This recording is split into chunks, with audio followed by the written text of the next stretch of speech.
Jonathan, welcome to Hibernian. Thank you, I'm excited to be here.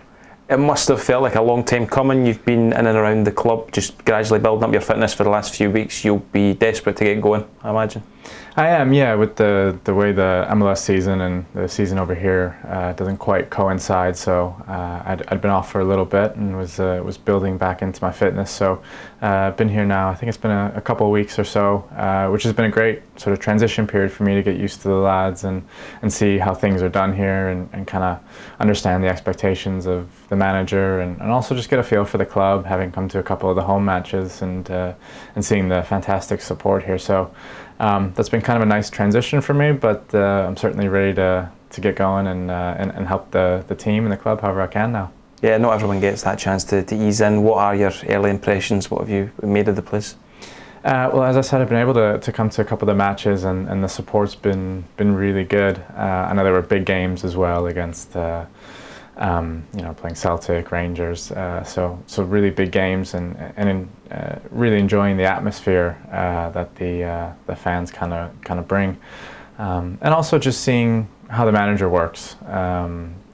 Been involved in some of the meetings and things, and that's really helped me get a feel for what's expected of perhaps me as an individual and the team as a whole. You said you'd come up against Paul as a player, maybe when he took Barnsley. You maybe won't have any great memories of those occasions, but you obviously made a good impression.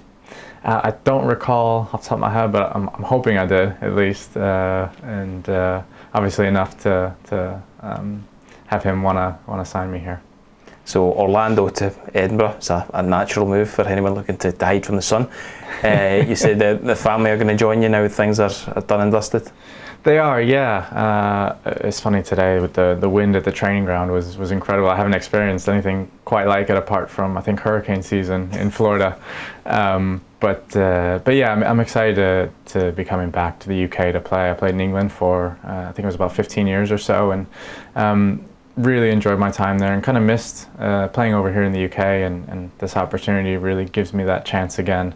And now I'm looking forward to having my wife and my kids join me. You said the kids were getting in the spirit of things. You were showing a picture of them in the green and white already. Yeah, my wife was prepared. I just signed and I told her, and as soon as I did that, she sent me pictures of the boys in green shirts, and also they had made some brownies. My 4-year-old loves to bake with my wife, and any excuse to bake brownies, but this time they had green sprinkles on them, so kind of a cute thing that they did to show their support, and they've always been great. It's been a wee while since you last played, as you say, just with the way the seasons overlap. You must be glad even just to be back in a football environment, just to be around the rest of the boys.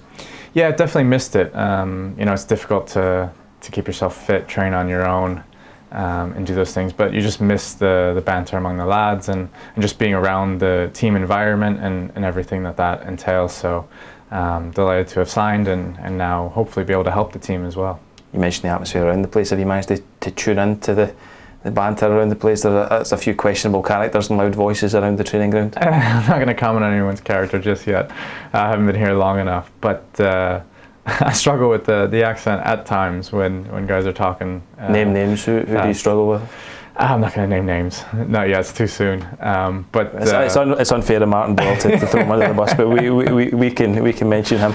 You came through the ranks at Manchester United in your early days. Everyone has an Alec Ferguson story. What's your one? Well, I had a fantastic time at the club. I couldn't have picked a better place to start my footballing career and education. But I remember, I think it was the end of my first season, maybe beginning of my second season, when I'd been training a lot with the first team, traveling with the squad, was on the bench occasionally, and then I went to go play in the reserves game. And to be fair, I had a pretty poor game. It was in a midweek game. And then at the weekend, I was back with the first team again. I don't think I was in the squad that game. And I remember the manager pulled me aside and he said, "Spector, you were absolutely useless that last game." And that was all he really needed to say. And it just struck me, though, as how good he was at understanding how to deal with individual players and personalities, because I'm sure we've all heard stories about how he's gotten into other players at times. So that was something that just really struck me as how his man management skills were were incredibly good. So you're used to an abrupt Scottish team talk or words of wisdom. The supporters' words of advice will come as no surprise after that. Exactly. In terms of the last few weeks and the last few months, obviously you can't replicate match fitness, but you've obviously been keeping yourself ticking over. I have, yeah. I mean, there's no substitute for playing games and playing matches, but I suppose the benefit now is there's this international break coming up, which will give me even more time to hopefully get a game with the development squad and continue to build fitness to be able to impact the first team. And finally, you mentioned you were keen to come back to British football ideally, and you talked about missing a couple of key elements. What is it you're looking forward to when you're fully up and running as a Hibernian player within Scottish football back in Britain? What is it that you've missed? The atmosphere that the fans bring, believe it or not, the rain, because that brings sort of a slicker surface. Obviously playing in Orlando in the summer and that heat can be pretty difficult and pretty taxing as a player. So being able to play in conditions here where they're quicker, the game moves faster, all that are things that I've missed. And finally, what for supporters that maybe haven't seen you play, that just know the name, what can they expect? How would you describe yourself as a player? I think probably one of my best attributes is just how I read the game and just kind of my willingness to work as hard as I possibly can and contribute to the team. And there's only a couple of months left in the season, but I'm hoping that I can make an impact and help the squad in whatever way I possibly can.